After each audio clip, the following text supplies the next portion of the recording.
There are heroes in our country and the world. Some of them were involved in an issue in the train the other day, and there are calls for them to be given the George Cross.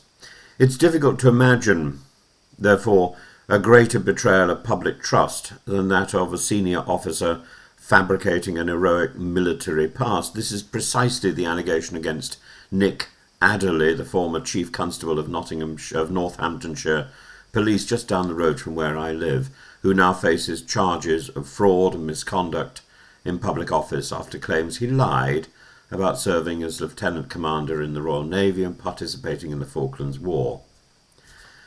At Westminster Magistrates Court, Adderley, wearing a black suit and a poppy on his lapel, confirmed his name and date of birth in a short hearing before the case was sent to Southwark Crown Court.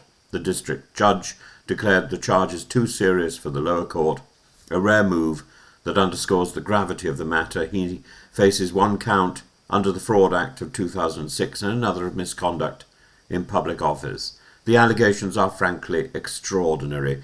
It's claimed that between 2018 and 2024, while seeking appointment as Chief Constable, Adderley presented himself as a decorated Royal Navy veteran, a man who had fought for his country in the Falklands conflict. The only problem is that during the war in 1982, he was 15 years old. The Independent Office for Police Conduct, which investigated the claims, concluded that Adderley's conduct constituted a gross breach of honesty and integrity.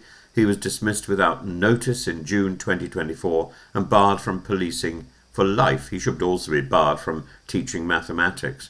His CV, it is alleged, was not merely embellished but constructed from deliberate falsehoods, academic claims, rank titles, medals, all stitched together into a tapestry of self-invention. To lie about military service is not just a personal deceit, it's a moral desecration.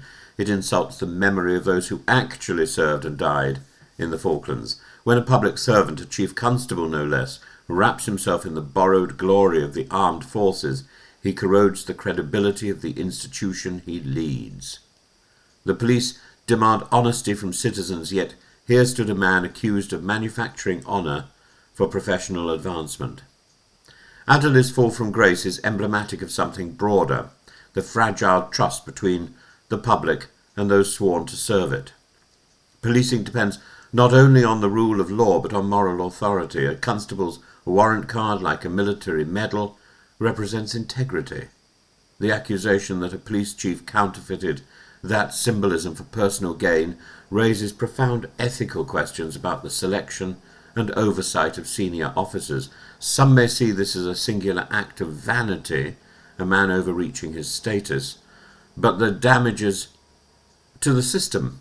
It invites cynicism, undermines the honest officers who serve daily, and feeds public suspicion of institutional self-protection. The fact that Adderley's alleged fabrications went undetected for years while he led an entire constabulary suggests a troubling failure of scrutiny. His case will now proceed to the Crown Court in December. If convicted, it will be a rare but necessary reckoning for deceit in high office. But even before any verdict, the symbolism is powerful. The poppy on his lapel at Westminster, worn as a token of remembrance, contrasts bitterly with the allegations against him. In the end, truth is the foundation of public service.